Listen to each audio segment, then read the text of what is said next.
નમસ્કાર દર્શક મિત્રો, જી ટીવી ગુજરાતી ન્યૂઝમાં આપનું હાર્દિક સ્વાગત છે। હવે જોઈશું સમાચાર વિગતવાર। આજથી રેલવે મુસાફરોને મોંઘવારીનો ઝટકો લાગશે। લાંબી અંતરના રેલ પ્રવાસનું ભાડું વધારવામાં આવ્યું।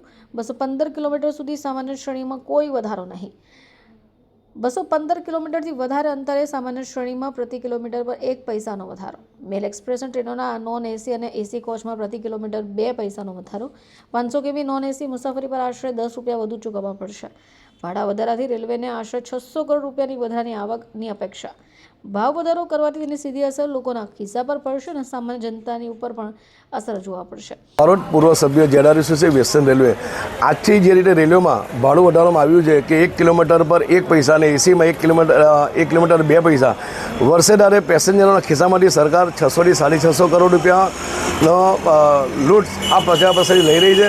અને જે રીતે ગરીબો માટે ટ્રેનમાં બેસવાનું પ્લેનમાં બેસવાનું એક સપનું છે, આવનારા દિવસોમાં આ જ રીતની જો સરકારનો વહીવટ રહેશે તો મને એવું લાગે છે કે ટ્રેનમાં પણ બેસવું પેસેન્જર માટે એક સપનું થઈ રહેશે। અને જ્યારથી સરકાર આવી છે કોઈને કોઈ માને ભાવ વધારો કરે છે, એની સામે જે સુવિધા પેસેન્જરને આપવી જોઈએ એ કોઈપણ પ્રકારની સુવિધા ટ્રેનમાં આપવામાં આવતી નથી। માત્ર સરકાર લૂંટવાનું કામ કરી રહી છે, હું મારું સ્પષ્ટપણે માનું છું। આનો ખર્ચ મુસાફરોની સહુલત માટે થશે એવું કહેવામાં આવી રહ્યું છે।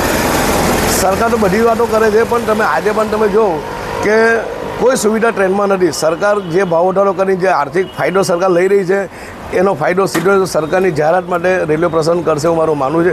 આજે પણ તમે જો કે સરકાર પર કોઈને ભરોસો નહીં। ટ્રેનમાં જે ટોયલેટ છે એમાં પણ ડબલા બાંધેલા આવે છે, તો કઈ રીતે એ લોકો સુવિધાથીને એની વાત કરે છે। માત્ર સરકાર પોતાના આર્થિક ફાયદા ખાતર આ ભાવ વધારો કરી રહી છે, એની સામે પેસેન્જર કોઈ આનો ફાયદો નથી। મોંઘવારીની કેટલી અસર લોકોના વેઠવા પર પડે?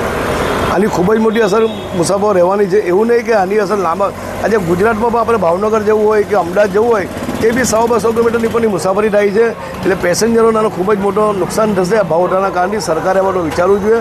ભાવ વધારોની સાથે વાંધો નથી, એની સામે તો પેસેન્જર સુવિધા પણ આપો તો કોઈ વાંધો નથી।